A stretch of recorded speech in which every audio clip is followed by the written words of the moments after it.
Empezamos esta serie de 3 capítulos analizando la naturaleza y la peculiar personalidad de la moderna corporación empresarial. En el segundo capítulo vimos cómo la corporación extendía su influencia a todas las esferas de la vida. En este último capítulo analizaremos la indiferencia histórica hacia la democracia que ha mostrado la corporación y los riesgos a los que se enfrentan los movimientos antiglobalización al plantar cara a la institución dominante.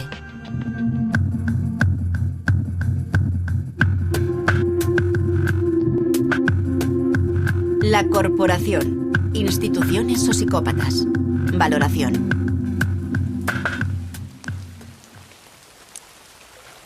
La posibilidad de que en 2025 2/3 partes de la población mundial no tengan acceso a agua potable ha provocado las primeras confrontaciones por el control del recurso más básico del planeta. Cuando Bolivia intentó refinanciar los servicios públicos del suministro de agua en su tercera ciudad más poblada, el Banco Mundial exigió que se privatizaran. Así es como la corporación Bechtel de San Francisco obtuvo el control de toda el agua de Cochabamba, incluso de la que cae del cielo. Esta ley, este contrato, prohibían a la gente acumular el agua de la lluvia. Por lo tanto, el agua de la lluvia también se privatizaba. La factura de agua le daba un valor legal a la empresa para que pueda apropiarse de su propiedad, de su vivienda, rematando la misma. La gente debía optar por una decisión de comer menos, pagar del agua, pagar por los servicios básicos, dejar de mandar a los niños a la escuela, no asistir a los hospitales y curarse en la propia casa, o en todo caso, gente jubilada, por ejemplo, que tiene una renta muy baja, debería buscar trabajo en las calles. Es el gobierno boliviano que ha obedecido, los mandatos que le ha hecho el Banco Mundial. Pero en última instancia, quienes son los responsables de todo esto son las empresas transnacionales que han ido a intentar lucrar con lo poco que tiene el pueblo cochabambino, han intentado ganar dinero con el poco excedente que pudiera generarse en Cochabamba. Los gobiernos en nuestros países lamentablemente son instrumentos de estas empresas.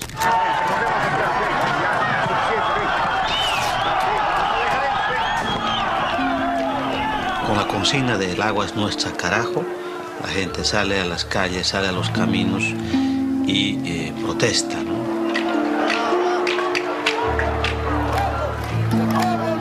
El precio que pagó este castigado país por los préstamos del Banco Mundial fue la privatización de la industria petrolífera estatal, la de su compañía aérea, de ferrocarril, eléctrica y telefónica.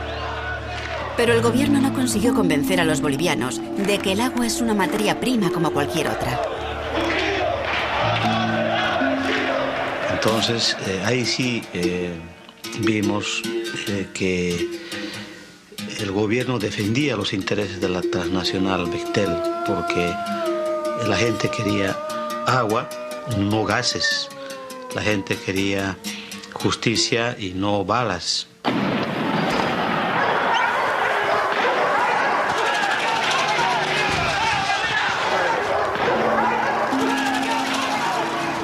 Las corporaciones transnacionales tienen una larga y oscura historia de colaboración con regímenes dictatoriales.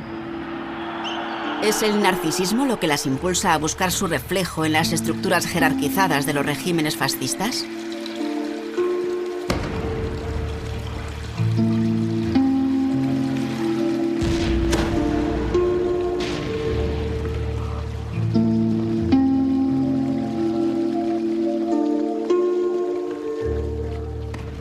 Hubo una conexión interesante entre la ascensión del nazismo en Europa y la toma de conciencia respecto al poder de las corporaciones por parte de los movimientos políticamente radicalizados, porque se acabó reconociendo que el fascismo creció en Europa con la ayuda de las grandes corporaciones. Mussolini era muy admirado entre las élites industriales, los empresarios le adoraban, las inversiones se multiplicaron. Curiosamente, cuando Hitler llegó al poder en Alemania ocurrió lo mismo. La inversión en Alemania creció enormemente. Hitler tenía las masas obreras bajo control. Se dedicó a deshacerse de los elementos izquierdistas peligrosos. Las oportunidades de inversión mejoraron, no había problemas, eran países maravillosos. Una de las grandes historias del siglo XX que todavía no ha sido contada es la colusión entre las corporaciones, especialmente de Estados Unidos y la Alemania nazi. En primer lugar, las corporaciones estadounidenses ayudaron de forma esencial a reconstruir Alemania, apoyando la primera etapa del régimen nazi. Y luego, cuando estalló la guerra, encontraron la forma de que todo continuara igual. Así, General Motors pudo mantener Opel en funcionamiento. Ford conservó sus negocios.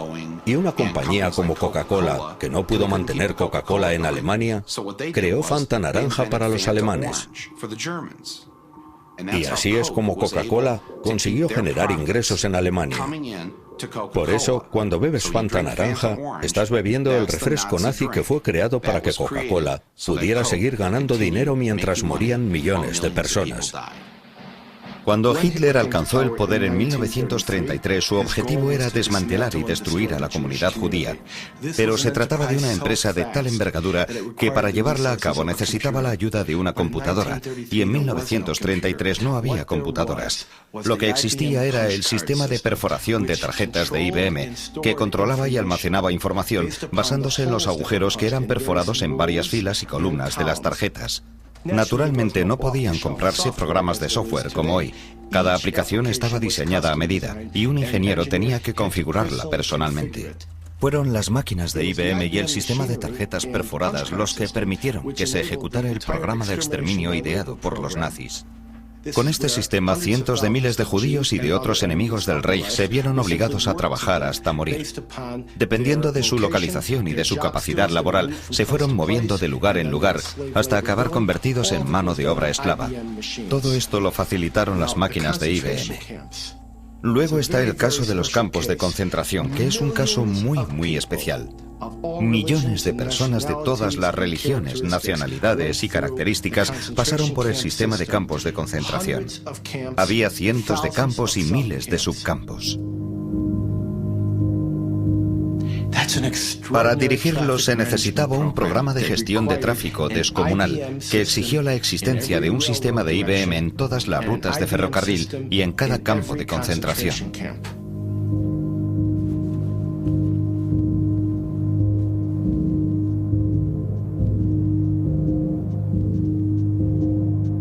Esta es una típica tarjeta de prisionero.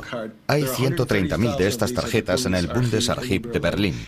Y el archivero creía que no tenían ninguna relación con las tarjetas perforadas, pero después de examinarlas con detenimiento, vimos que había pequeñas casillas en las que había que perforar la información. Así que comparamos esa información con la hoja de códigos de los campos de concentración.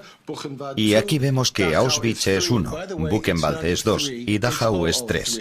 Y por cierto no es 3, sino 003. ¿Y qué tipo de prisioneros eran esos? El 2 podía ser un testigo de Jehová y el 3 un homosexual. El 6 era un comunista y el 8 un judío. ¿Y cuál era su estatus en estos campos de concentración? 1 significaba liberado, 2 trasladado, 4 ejecutado. El 5 se había suicidado y el 6, el código 6 era Sonderbehandlung, tratamiento especial, lo que significaba la cámara de gas o a veces una bala. Perforaban ese número. El material estaba tabulado, las máquinas estaban listas. Naturalmente había que imprimir millones de tarjetas perforadas, e IBM las imprimió en exclusiva. Y los beneficios fueron recuperados justo después de la guerra. Creo que esa acusación en concreto ha resultado seriamente desacreditada como acusación fundada. El hecho de que utilizaran un equipamiento determinado está comprobado, pero no está claro cómo consiguieron ese equipamiento, cuánta cooperación tuvieron y la existencia de cualquier tipo de colusión. Hay quien está intentando conectar puntos que no están conectados, y creo que esa es la parte que está desacreditada. Generalmente una empresa vende ordenadores, pero cada cliente los utiliza de una forma muy distinta. Y uno siempre espera que se utilicen de la forma más positiva posible. Y si descubres que no están siendo utilizados de forma positiva, lo normal es dejar de apoyar ese tipo de utilización. Pero ¿sabes siempre cómo se utilizan? ¿Puedes saberlo en todas ocasiones? ¿Puedes descubrirlo siempre? Naturalmente, IBM afirma que no tenía ningún control sobre su filial alemana, pero el 9 de octubre de 1941 se escribió una carta directamente a Thomas J. Watson en la que se referían todo tipo de detalles sobre las actividades de la filial alemana de IBM. No les vendieron ninguna de esas máquinas, todas fueron cedidas por IBM, y su mantenimiento se realizaba sobre el terreno una vez al mes, incluso cuando estaban en campos de concentración como Dachau o Buchenwald. Este es un contrato típico entre IBM y el Tercer Reich, redactado en 1942. El contrato no es con una filial de IBM en Holanda ni con la filial alemana, es con la corporación IBM en Nueva York. Verá, la verdad es que conozco esa historia. He hablado de ella más de una vez con el viejo señor Watson. Y yo estuve allí en aquellos años. No estoy diciendo que el señor Watson no supiera que el gobierno alemán utilizaba tarjetas perforadas. Es probable que lo supiera. Después de todo, tenía muy pocos clientes. Watson no quería hacerlo, pero no porque pensara que fuera o dejara de ser inmoral, sino porque Watson, que tenía un fino olfato para las relaciones públicas, pensaba que era arriesgado. No debería sorprendernos que la sed de hacer negocios de la corporación prime sobre su lealtad a una bandera.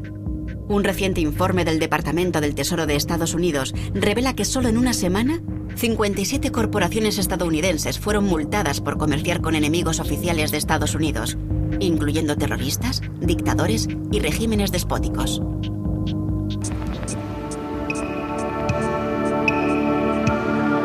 You can roughly locate any community somewhere along a scale running all the way from democracy to despotism.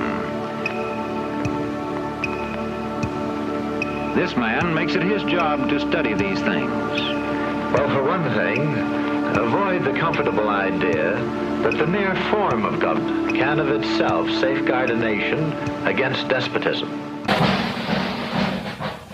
Para los grandes negocios, el despotismo era con frecuencia una herramienta útil para asegurar los mercados extranjeros y conseguir beneficios. Este es uno de los oficiales más condecorados del Cuerpo de Marines de Estados Unidos, el general Smedley Darlington Butler. Ayudó a pacificar México para las compañías petroleras norteamericanas, Haití y Cuba para el Banco National City, Nicaragua para la Brown Brothers Brokerage, la República Dominicana para los intereses de las compañías azucareras, Honduras para los intereses de las compañías frutícolas norteamericanas y China para la Standard Oil. Los servicios del general Butler también fueron solicitados en su propio país en los años 30, cuando el presidente Franklin Delano Roosevelt buscó aliviar la miseria de la Gran Depresión por medio de la creación de empresas públicas y la regulación de las corporaciones. More power to you, President Roosevelt. The entire country's behind you, thrilled with hope and patriotism. Pero no todo el país apoyaba al populista presidente. Grandes partes de la élite corporativa despreciaban los valores del nuevo acuerdo de Roosevelt. Así, en 1934, un grupo de conspiradores intentó involucrar al general Butler en un acto de traición. The plan as outlined to me was to form an organization of veterans, to use as a bluff or as a club at least, to intimidate the government. Pero los conspiradores corporativos habían elegido al hombre equivocado. Butler estaba cansado de ser lo que él denominaba un gángster del capitalismo. I appeared before the Congressional Committee, the highest representation of the American people, under subpoena to tell what I knew of activities, which I believe might lead to an attempt to set up a fascist dictatorship. The upshot of the whole thing was that I was supposed to lead an organization of 500,000 men, which would be able to take over the functions of government. Un comité del Congreso encontró pruebas de un plan para derribar a Roosevelt.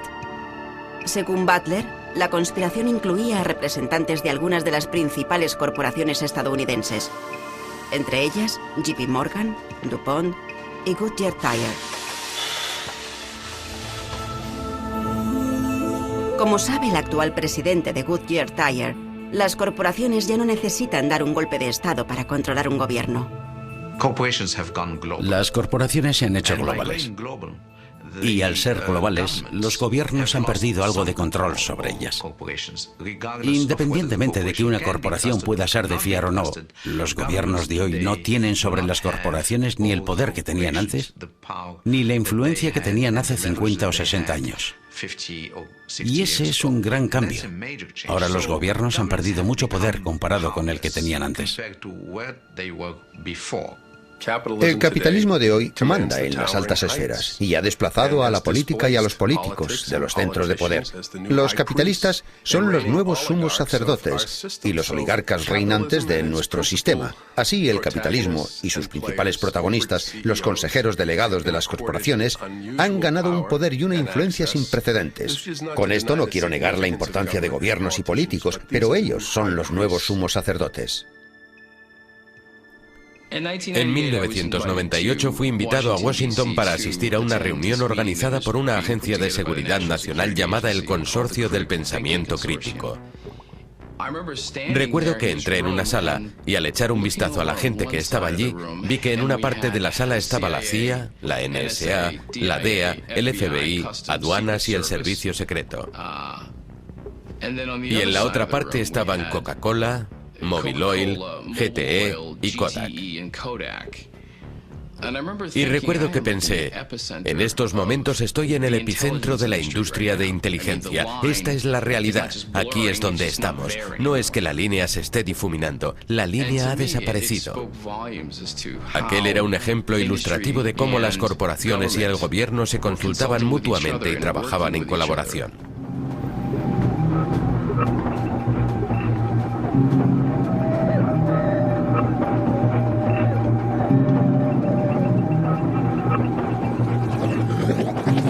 Mientras 34 países del hemisferio occidental se reunían para llegar a un acuerdo comercial de largo alcance que pusiera las bases para la privatización de todos los recursos y servicios imaginables, miles de personas pertenecientes a cientos de organizaciones antiglobalización manifestaron su oposición en las calles. Los principales empresarios de Canadá y sus representantes comerciales no prestan atención al descontento de la calle. Para ellos, los 800 millones de habitantes de América hablan con una sola voz.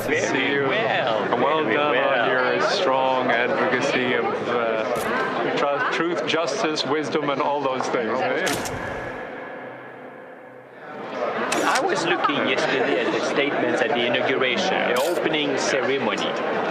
What an extraordinary progress over the last 15 years. Absolutely. When you heard such a common language. A common language. Yes, and from the most developed to the least, it was extraordinary that now that we see the benefits of trade, more and more people want to buy it. Absolutely. Because we do realize that it helps everyone, from the poorer to the better off. So a lot of these countries are not saying we want to get off; they want to get on. Exactly. So no one wants out. Everyone wants in. Yeah. Anyway, well done. So, thank you. Félicitations. So far, so good. Good.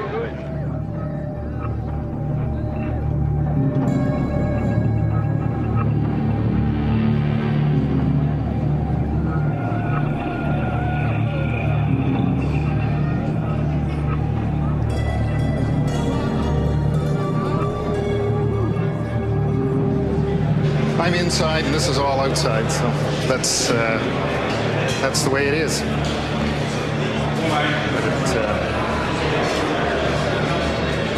So, what do you think when you look at all this?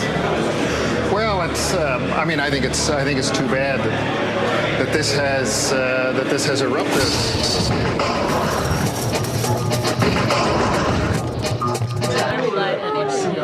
Let's see.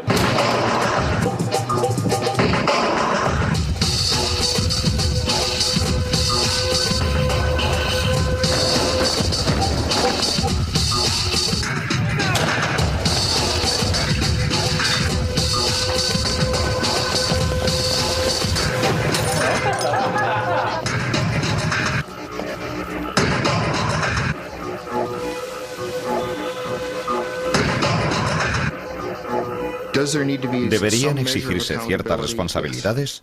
Sí. Y creo que la comunidad empresarial es consciente de ello. Pero esa responsabilidad está en el mercado, la tienen los accionistas. Las empresas proyectan una imagen pública y la opinión pública la percibe. Si las empresas no hacen lo que deben hacer, el mercado las castigará. Y eso es algo que ninguna empresa desea.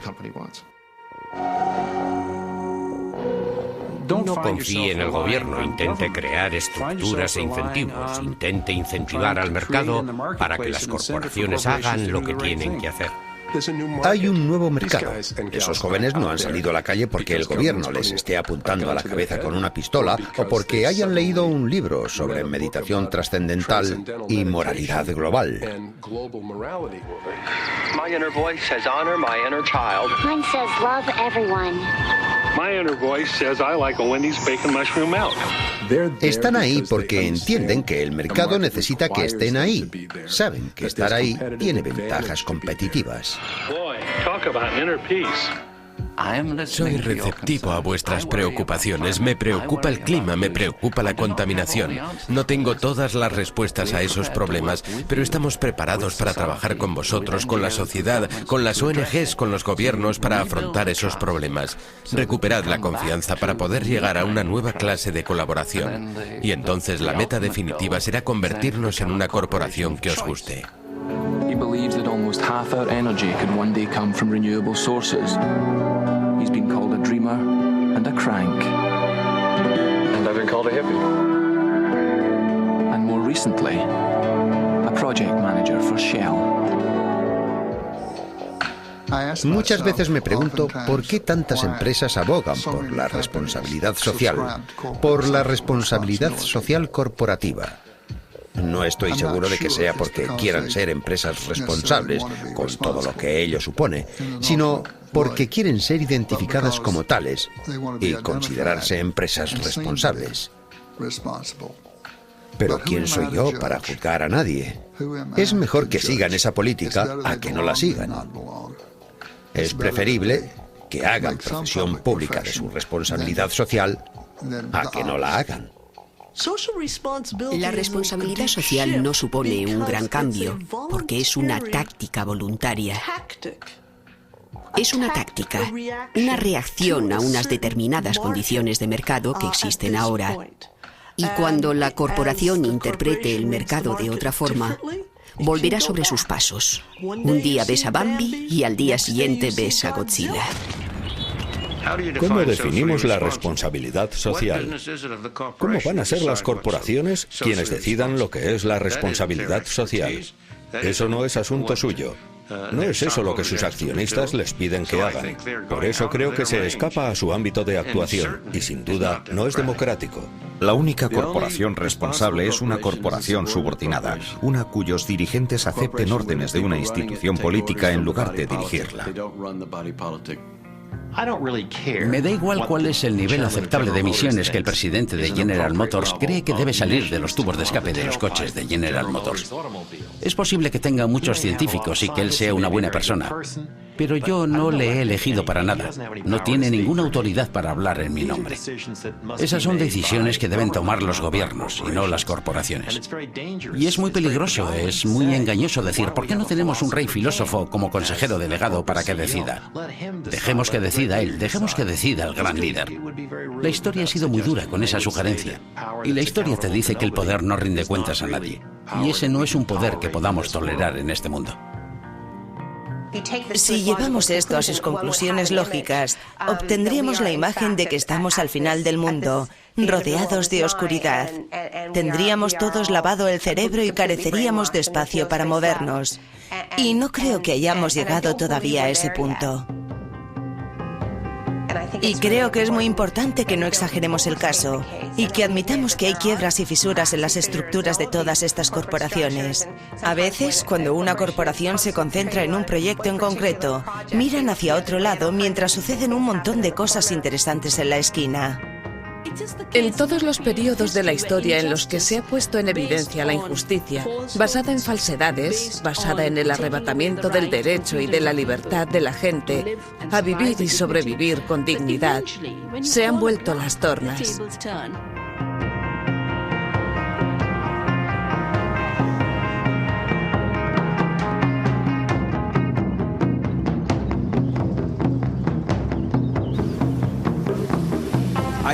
Creo que es demasiado simple decir, deshagámonos de todas las corporaciones. Así se solucionarán los problemas del mundo. Hay cosas que pueden hacerse, pero parece que solo pueden hacerse cuando la gente se organiza y se siente, al menos en parte, motivada por la búsqueda de beneficios.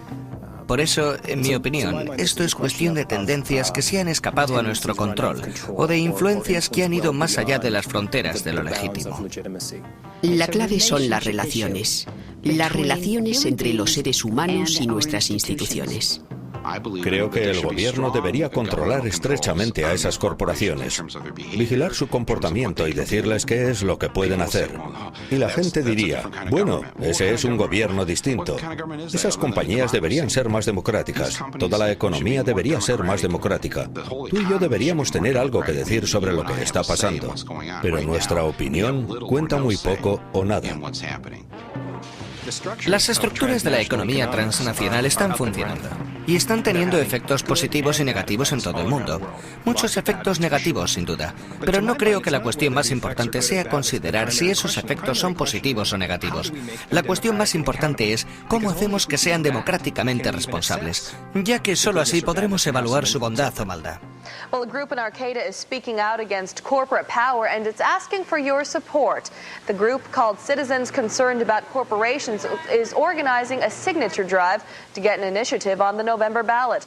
The initiative would require the city of Arcata to host 2 town hall meetings in which participants would discuss large corporations' power structure. It would also require the city to form a committee to advise leaders about corporate policies.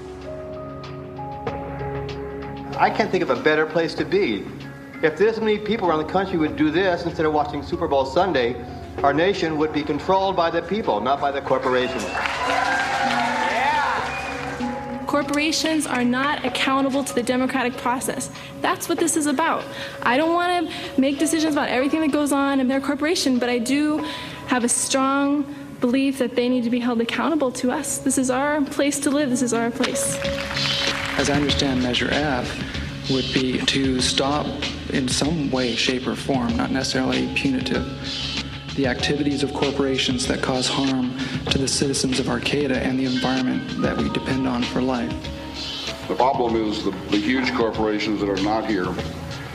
One of the things that was talked about here is harm. And the question I have for those people is, who determines what harm is? You can have a corporation that obeys every law of the land and can still be producing harm. My question is, can it be done differently? What are we afraid of? I mean, are all the businesses going to leave Arcata? I don't think so. And if they did, we'd deal with it, or we'd figure it out, or we'd do something different. We're creative people. I just don't see why we're afraid. The path we're on that Measure F would lead to is the road to serfdom. If you think it's tough making a decision where to buy your stuff today, how tough do you think it is when there's only one provider, and it's the state? And by the way, you don't get to have this little democracy forum in those communities either. This issue that we are in some way proposing central government control or socialism really is absurd. What we're proposing is democratic authority over corporations. I think the better way is a boycott. If we don't like, a certain product, if we don't like Pepsi-Cola or Bank of America, or if you don't like what they do, don't use them. That's the way I see the, people's power is. You have a lot more money than me. You have more votes than I do. If we use the model of boycott and voting with your dollars, that's an undemocratic situation. People that say they fear their government, I really hope that they understand that they're allowed to participate in their government. They're not allowed to participate in anything that corporations do. So don't fear the government. Help it be the government that you won't fear. This is beyond my wildest dreams. To see people talking to each other as if there's something we could do, as if we could figure something out, No more chain restaurants in Arcata after a long-awaited decision by the city.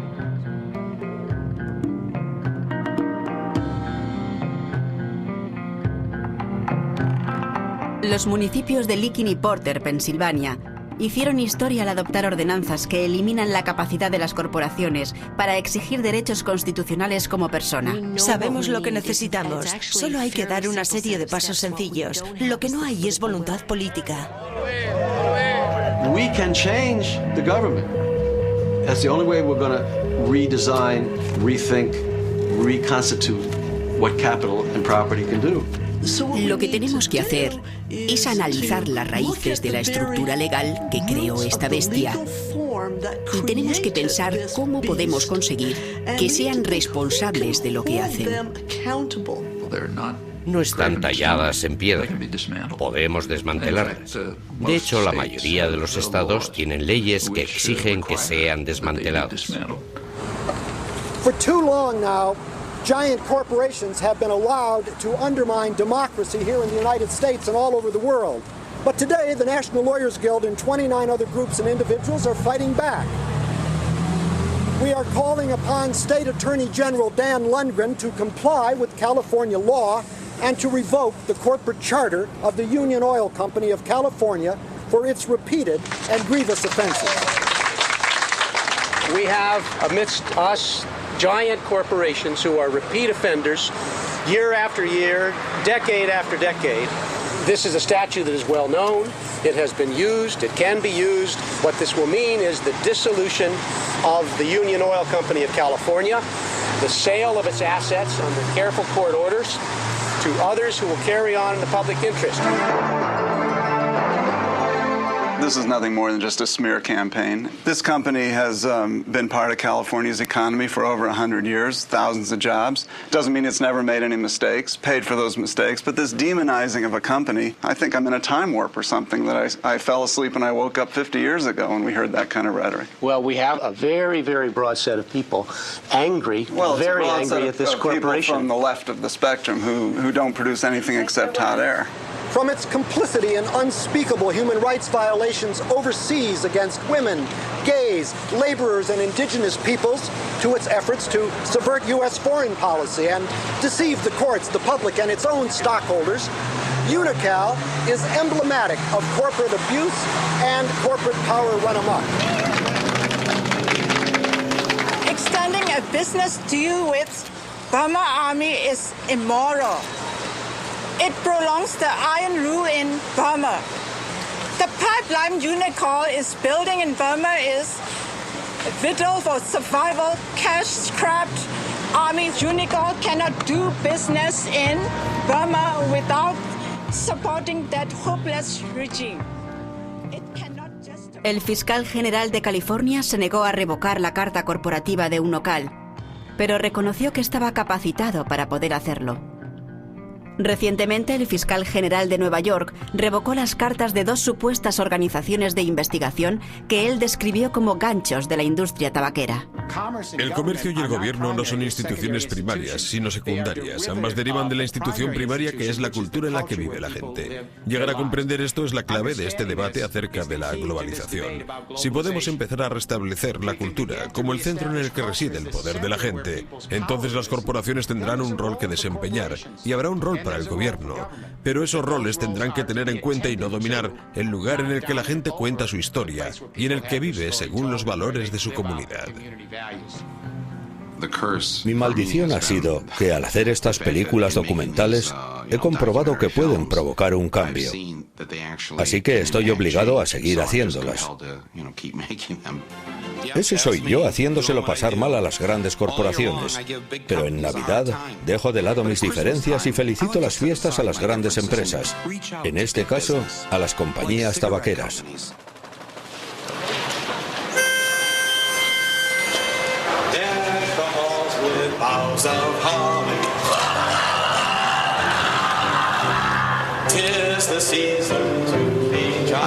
En la horrible verdad, salía una persona cuya compañía del seguro sanitario se negaba a pagarle un trasplante de páncreas. Aunque estaba claro que tenían que pagárselo, no pensaban hacerlo, iban a dejar que muriera. Nosotros nos presentamos con las cámaras y preparamos el ensayo del funeral ante la sede central de esa corporación. He was a great guy, he had a lot of integrity, a rich sense of humor. And in fact, I remember something that he often used to say. he used to say? Just want a pancreas. He used to say, I just want a pancreas. Y en cuestión de 3 días, la empresa cambia de opinión y dice, muy bien, le pagaremos el trasplante. Lo que significa que hay personas que viven gracias a este tipo de trabajo.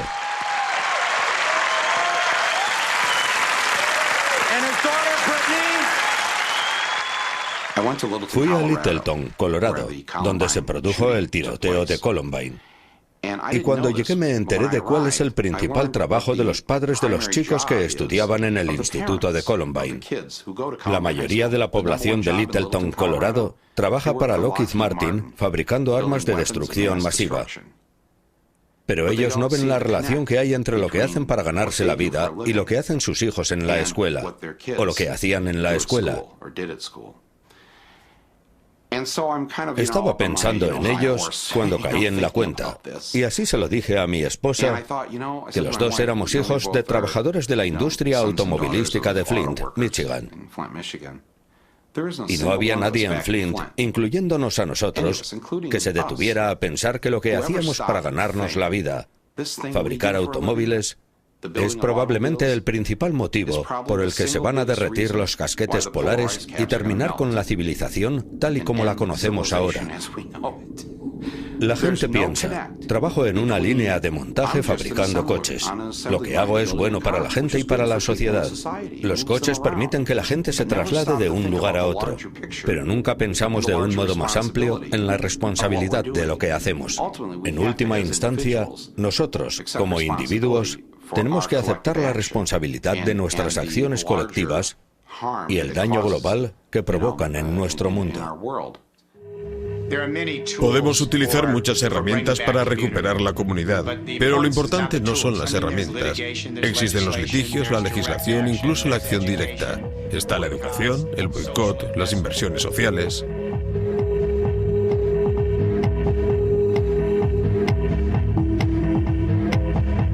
Hay muchas formas de enfrentarse al poder de las corporaciones, pero en el análisis final lo que de verdad importa es la visión. Tienes que tener una alternativa mejor.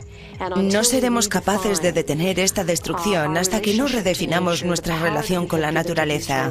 Hemos concedido demasiado poder a esas corporaciones transnacionales, a las instituciones internacionales que las sirven y los gobiernos no democráticos que tenemos. Una de las cosas de las que hablamos es de la importancia de vernos a nosotros mismos como parte del mundo natural, no separados de él. Do I know you well enough to call you fellow plunderers? There is not an industrial company on earth, not an institution of any kind, not mine, not yours, not anyone's, that is sustainable. I stand convicted by me, myself alone, not by anyone else, as a plunderer of the earth, but not by our civilization's definition. By our civilization's definition, I'm a captain of industry, in the eyes of many a kind of modern-day hero. But really, the first industrial revolution is flawed, it is not working, it is unsustainable, it is the mistake. And we must move on to another and better industrial revolution and get it right this time. Cuando pienso en cómo podría ser visualizado una organización de gente comprometida en conseguir un objetivo, y ese objetivo es no causar daño, veo a una empresa que ha cortado el cordón umbilical que le unía a la Tierra para extraer sus materias primas. Utiliza materias primas que ya han sido extraídas de la mina y las utiliza una y otra vez, utilizando en ese proceso energías renovables. What progress have we made? From 1995 to 1996, our sales increased by $200 million. The amount of material that we extracted from the earth to feed our factories was essentially the same 1.2 billion pounds as in 1995. In other words, the $200 million of incremental sales came with no additional extracted throughput. That is, at practically no additional cost to Earth. It is perhaps the first $200 million of truly sustainable business in the history of industry. Ese es nuestro plan. Nuestro plan sigue siendo escalar el monte Sostenibilidad. Esa montaña es más alta que el Everest, infinitamente más alta que el Everest, mucho más difícil de escalar. En su cumbre no hay huellas de pisadas. Pero antes de morir, quiero llegar a esa cumbre y otear el horizonte desde allí. 3.000 millones de personas siguen viviendo en la pobreza, y la mitad de esos pobres son niños. El capitalismo lo está haciendo bien, pero se está olvidando de mucha gente. Y creo que debemos preocuparnos de que la distancia entre pobres y ricos no aumente. El capitalismo siempre planta su pie en alguna parte y podemos hacerle responsable de lo que sucede en ese lugar si estamos preparados para ello. Me gustaría que los trabajadores de esas corporaciones tuvieran algo que decir respecto a lo que está ocurriendo, que tuvieran una estructura más democrática y que no fuera solo el Consejo de Administración o un par de ejecutivos quienes decidan. Estábamos en Honduras y algunas trabajadoras jóvenes que sabían cuál era el objeto de nuestra visita se acercaron a nosotros. Nos dijeron que las condiciones de trabajo en su fábrica eran horribles y que querían reunirse con nosotros. A nosotros nos pareció bien, pero en un país en vías de desarrollo no puedes presentarte con un cuaderno de notas en una fábrica y ponerte a entrevistar a los trabajadores. Hay matones, espías, está la policía militar. Hay que hacerlo todo de forma clandestina. Entonces les dije, seguid esta carretera y a 100 metros hay una taberna, allí nos reuniremos. Estábamos a punto de empezar cuando aparecieron 3 individuos con pinta de duros. La empresa se había enterado de nuestra reunión y había enviado unos espías. Entonces las mujeres dicen que no podríamos reunirnos, que teníamos que cancelar la reunión porque el jefe iba a enterarse de todo y que iban a quedarse sin trabajo o algo peor. Obviamente la reunión no se celebró, pero aquellas jóvenes eran muy inteligentes. Mientras iban saliendo sin que les vieran los espías, empezaron a poner la mano debajo de la mesa. Yo también puse mi mano debajo de la mesa y ellas empezaron a darme resguardos de nóminas para que supiéramos quiénes eran, cuánto cobraban y las etiquetas que hacían en su fábrica, para que supiéramos para quién trabajaban. Cuando se fueron saqué la mano de debajo de la mesa y en la palma de mi mano estaba la cara de Kathie Lee Gifford. Pero lo más interesante es lo que pone en la etiqueta. Una parte de los beneficios por la venta de esta prenda serán donados a varias organizaciones benéficas infantiles. Es conmovedor, te llega al corazón. Walmart y la señora Gifford te están diciendo que si compras estos pantalones ayudarás a los niños. El problema es que las chicas que nos dieron esta etiqueta tenían 13 años. Por cierto, la señora Gifford me ha prohibido hablar de ella, pero no puedo evitarlo, así que he hecho una ampliación y la llevo conmigo. Al principio, Walmart y Kathie Lee Gifford me dijeron ¿por qué debemos creerle cuando nos dice que trabajan niños en esa fábrica? Lo que no les dijimos es que Wendy Díaz, aparece aquí en el centro de esta foto, estaba en un avión con destino a Estados Unidos. Esta es Wendy Díaz. Wendy llega a Estados Unidos, es imparable.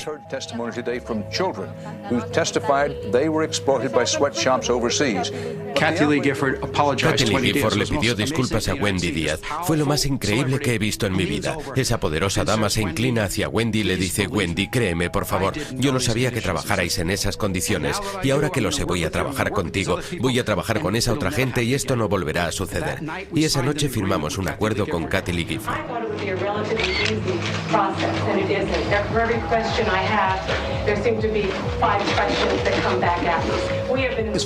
En lo referente a Walmart y a Kathie Lee, todo giraba en torno a las condiciones de trabajo de esas fábricas. Pero como este tema salió en televisión durante semanas, el incidente con Kathie Lee Gifford llevó la polémica de esas fábricas en las que se explota a los niños hasta el último rincón del país. Y después de eso no hay una sola persona en este país que no haya oído hablar de la explotación infantil ni de los salarios de miseria que cobran. Y estamos preparando una campaña. Si las marcas están protegidas, también deberían estarlo los niños de 16 años que trabajan para esas marcas.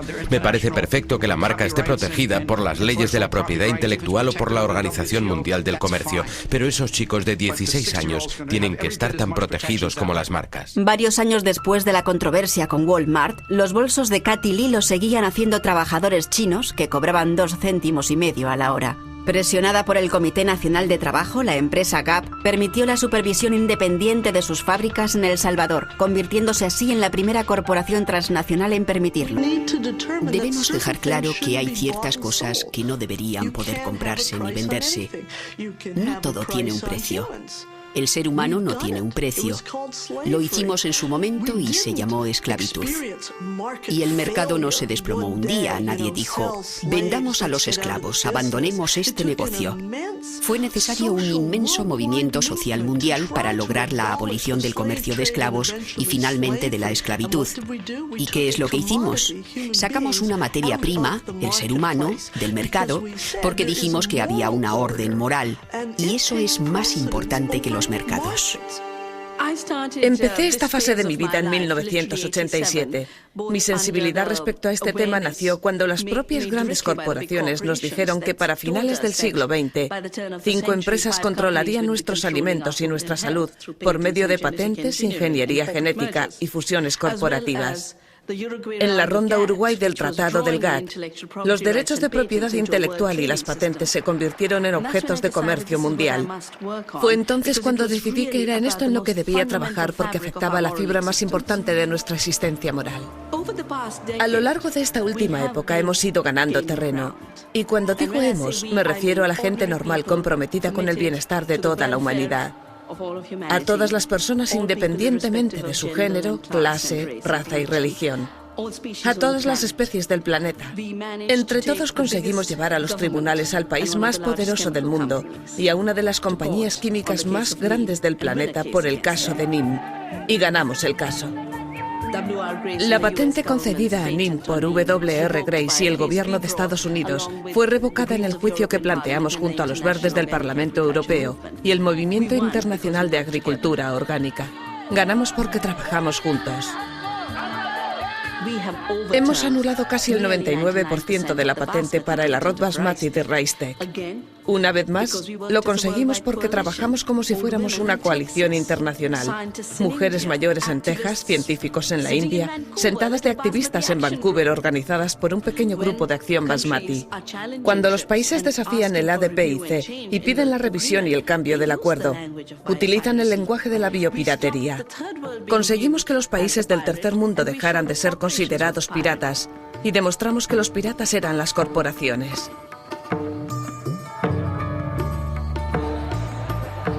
A Gandhi no le costó mucho trabajo luchar contra las leyes de la sal de los británicos. Cuando los británicos decidieron que la mejor forma de potenciar su ejército y su policía era crear un impuesto que gravara la sal.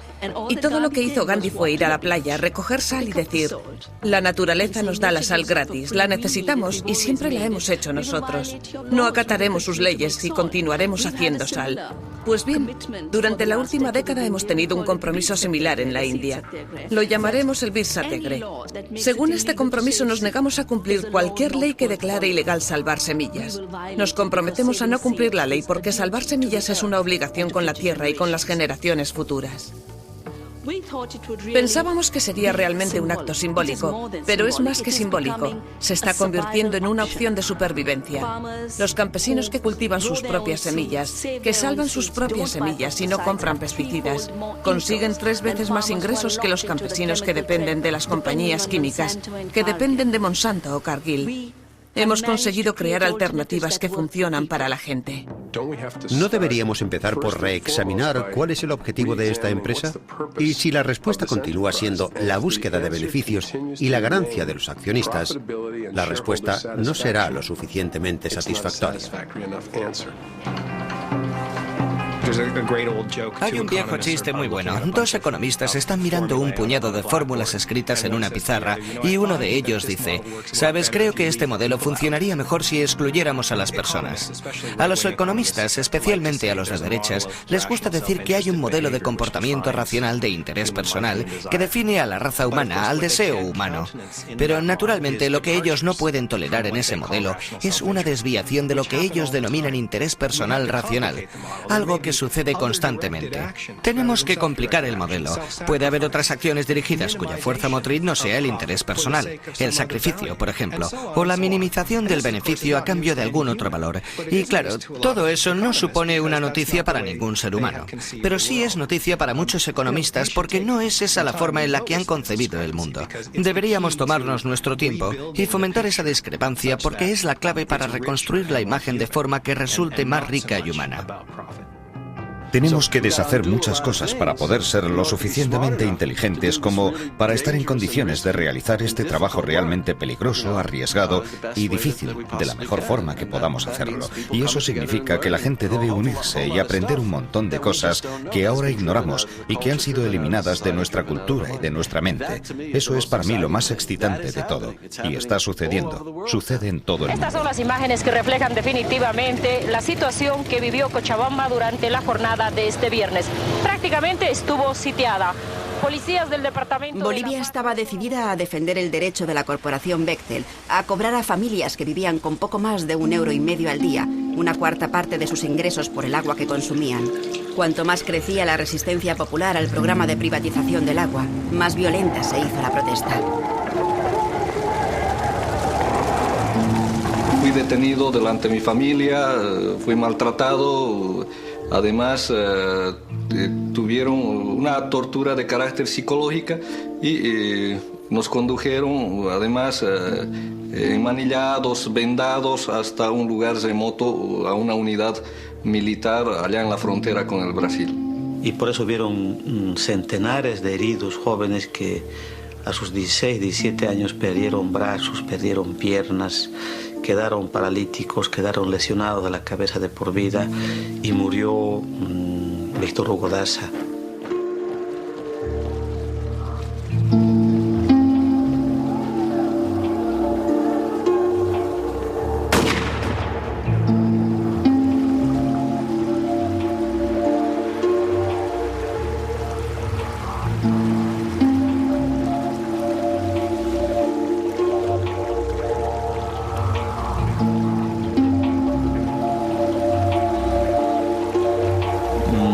En un principio yo me preocupaba por mi familia, pero mi familia está preparada para cualquier eventualidad y yo mismo estoy preparado para aquello y he perdido el miedo como el pueblo ha perdido. No tengo miedo a morir, pero sí quisiera vivir un tiempo más para poder seguir peleando. En cierto momento de la lucha, en el momento más culminante, el ejército se acuarteló. La policía también no salió de su cuartel, los congresistas desaparecieron, el gobernador se ocultó, renunció el gobernador, no había autoridad legal, la única autoridad legítima era el pueblo que estaba en un cabildo, que estaba en la plaza y que tomaba las decisiones en grandes asambleas y al final decidió sobre el agua. Y creo que la gente, los jóvenes y los viejos de mucho tiempo pudimos saborear, digamos, pudimos saciarnos de esa sed de democracia. ¡Y así lo hemos conseguido, compañeros! Hemos heredado una empresa, como toda empresa pública, con problemas técnicos, con problemas financieros, con problemas legales y con problemas administrativos. Nos estamos enfrentando. Porque si demostramos que es la gente sencilla y trabajadora la que puede dar solución a sus problemas, podemos estar a las puertas de pedir de que todo aquello que se privatizó, todo aquello que se vendió, todo aquello que está en manos de las corporaciones, vuelvan a las manos de la población. A través de un tribunal secreto del Banco Mundial, Bechtel pidió 20 millones de euros en compensación por sus pérdidas en Bolivia. La victoria sobre Bechtel costó 6 muertos y 175 heridos, incluyendo 2 niños a los que el gas lacrimógeno dejó ciegos. Inspirados por el ejemplo de Bolivia, movimientos populares de todo el mundo continúan resistiéndose con éxito a programas de privatización del agua. A veces me sorprende lo eficaces que podemos llegar a ser. Después de derrotar a Gap, pasé por delante de una de sus tiendas y pensé, Dios mío, hay alrededor de 2000 tiendas de estas por todo el país. Mira todo ese cemento, ese cristal, todos esos dependientes, esa ropa, ese poder. Pero aún así puedes influir en esas corporaciones. Lo que haces puede afectarles.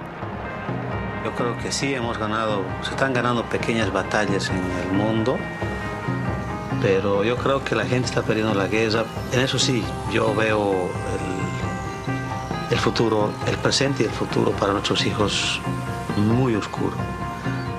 Pero confío en la capacidad de reflexión, en la capacidad de indignación y en la capacidad de rebelión de la gente.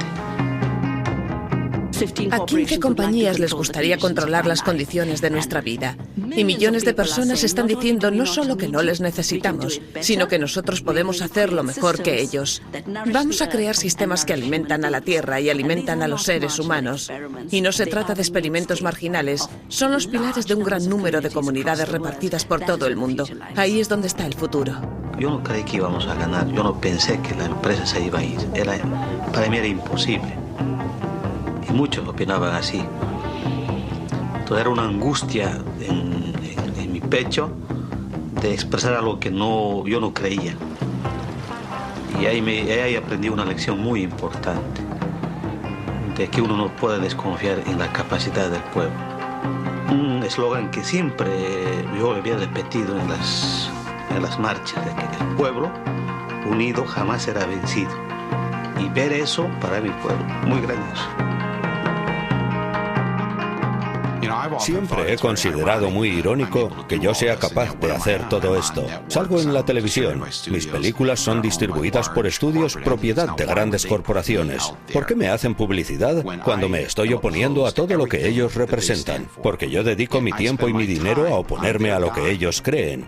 Y la razón es que ellos no creen en nada. Me hacen publicidad porque saben que hay millones de personas que quieren ver mis películas o que quieren verme en televisión y saben que ganan dinero con ello. Y yo he podido hacer lo que me he propuesto porque me estoy aprovechando de una gran debilidad del capitalismo, la debilidad de la codicia. Se dice que un rico te vendería hasta la cuerda con la que va a colgarse si creyera que iba a ganar dinero con ello. Pues bien, yo soy esa cuerda. Espero, soy parte de esa cuerda. Y también creen que cuando la gente ve las cosas que hago, o ve este documental o lo que sea, bueno, creen que la gente verá esas películas y no hará nada porque ellos han hecho un trabajo excelente a la hora de dormir su conciencia y anularles como personas. La gente no se sentirá aludida y no se levantará del sofá para emprender una acción política. Están convencidos de eso, y yo estoy convencido de lo contrario. Estoy convencido de que algunas personas saldrán de este cine o se levantarán del sofá y harán cualquier cosa para conseguir recuperar este mundo.